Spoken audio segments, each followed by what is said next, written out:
അതെ, ഇവിടെ കേരളത്തിലെ ഒരു സംഭവമല്ലേ, ഇവിടുത്തെ നേതാക്കന്മാരെ അതിനെക്കുറിച്ച് പ്രതികരിക്കട്ടെ, അതല്ലേ നല്ലത്.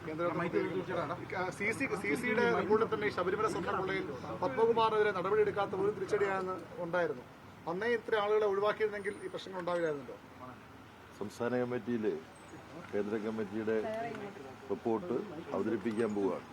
അതിനു മുമ്പ് നിങ്ങൾ എന്നെ ഇവിടെ വഴി തടഞ്ഞു നിർത്തി ചർച്ച ഉണ്ടാക്കി കഴിഞ്ഞാൽ ബുദ്ധിമുട്ടാകും. ഞാൻ വിചാരിച്ച് നമ്മൾ ഡൽഹിയിൽ നടക്കുന്ന വിദ്യാർത്ഥി യുവജന സമരത്തെക്കുറിച്ച് എന്തെങ്കിലും ചോദിക്കാനായിരിക്കും. ഇന്നിപ്പോ നരേന്ദ്രമോദി ഒരു ട്വീറ്റ് ചെയ്തിരിക്കുകയാണ്. ഇതിനെക്കുറിച്ചെല്ലാം പേപ്പർ ചോർച്ചയും മറ്റ് സംഭവങ്ങളുമായി ബന്ധപ്പെട്ട് അന്വേഷണം നടത്തി ശക്തമായ നടപടി സ്വീകരിക്കുമെന്ന്. വിദ്യാഭ്യാസ മന്ത്രി ധർമ്മേന്ദ്ര പ്രധാനെ സ്ഥാനത്ത് നിന്ന് നീക്കാൻ ധൈര്യമുണ്ടോ നരേന്ദ്രമോദിക്ക്?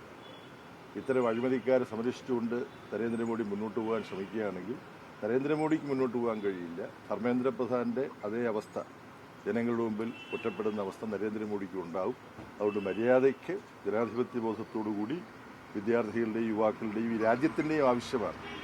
അതുപോലെ വിദ്യാർത്ഥികളെ ഡൽഹിയിലെ 16 മെട്രോ സ്റ്റേഷനുകൾ അടച്ചിട്ടിരിക്കുകയാണ്. സമാനമായ അന്തരീക്ഷമാണ് ഡൽഹിയിലുള്ളത്. കഴിഞ്ഞ ദിവസം വരെ ഞാൻ ഡൽഹിയിലുണ്ടായിരുന്നു, ഇതൊക്കെ പങ്കെടുക്കുക. അതുകൊണ്ട് ഇക്കാര്യത്തിൽ ജനാധിപത്യപരമായ ഒരു സമീപനം നരേന്ദ്രമോദി സ്വീകരിക്കുന്നില്ല എങ്കിൽ നരേന്ദ്രമോദി ഭരണത്തിന്റെ അവസാനത്തിന്റെ തുടക്കമായിട്ട് മാറും ഈ സംഭവവികാസങ്ങൾ. അദ്ദേഹം പറഞ്ഞ അന്വേഷണം കൊണ്ട് മാത്രം കാര്യമില്ല. ധർമ്മേന്ദ്ര പ്രധാൻ രാജിവെച്ച് മാറിയിട്ട് ശേഷമുള്ള അന്വേഷണം